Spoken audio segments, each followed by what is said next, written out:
Hi, our business is Bionic Paws and Claws. We create 3D printed prostheses, braces, and other mobility and support devices for animals. Think wheelchairs for pets. We do this in order to give them a better quality of life at a fraction of the price of normal prostheses, braces, and other mobility devices. We wanted to create these devices for our furry companions that are both affordable and modifiable, which makes 3D printing the obvious choice. We believe each prosthetic, brace, or mobility device should be able to grow with the animal and be modified as needed to improve functionality and comfort. Leg braces and other support devices are needed with many larger breed dogs, and the pets that are born with birth defects are rare, but many times smaller breeds need support or wheelchairs. This is a company that people can feel good about donating to, investing in, helping to expand, and to ensure that every animal in need can live a better life. As previously mentioned, our value proposition is that we create 3D printed prosthetics, braces, and mobility devices for animals in order to give them a better quality of life at a fraction of the price of normal mobility and support devices. There is a multitude of animals that need limb support or wheelchairs, but very few companies exist that can make them for a fraction of the normal retail price. In fact, we will match or beat our competitors. So, in terms of competitive advantage, we flat out charge less.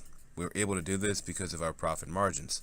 Our materials cost less because of the efficiency of 3D printing.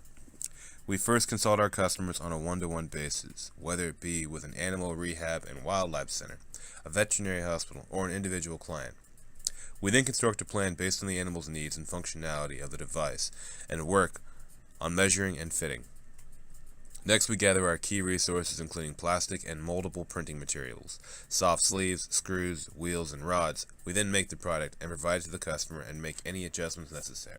It should be understood that the business falls somewhere in between a product innovation and customer relationship management business type because of the mix and crossover of these two in economics, culture, and competition.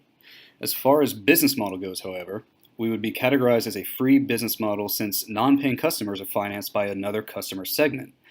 The customer pays for what it costs to physically create the support device. Because this is a philanthropic company, if they have the means, they are technically paying double the price due to the pricing system. In this way, if there is a situation for the product cannot be paid for, a previous purchaser has already helped pay for the price of someone else's. Our research shows by charging double what the product is worth in material, it can help pay for prostheses/braces for animals and their owners that do not have the means to pay for them. For example, the price of materials for a small prosthetic like a leg for a cat or a beak for a bird averages out to around $15. We could sell that product for $30 and it still remains affordable. Initially, we focused on just prosthetics, but overall recommendations pointed to providing a wider variety of medical devices, like braces and wheelchairs, to help with mobility and recovery processes. This was a migraine problem pointed out by a veterinarian, pet owner, and the animal rehab community. We also discovered that the majority of pet insurance companies cover the cost of these devices. In our research and interviews with industry experts, we learned that with certain injuries, surgical prosthetics need to be applied to the bone. This is something we need to take into consideration. For right now, we're focusing on the prosthetics that are fitted to the stump or do not require surgery in this way. But braces and wheelchairs, on the other hand, are much easier to manufacture, and some are made either on a one-size-fits-most, in sizes small, medium, or large, or on an adjustable scale. They need to support the weight requirements of that animal's limb. Our focus will still be on a mostly case-by-case basis until we find a common design that may work for us to sell on a larger scale. With the help and suggestions presented by potential customers and industry experts, we are sure we are bound for success.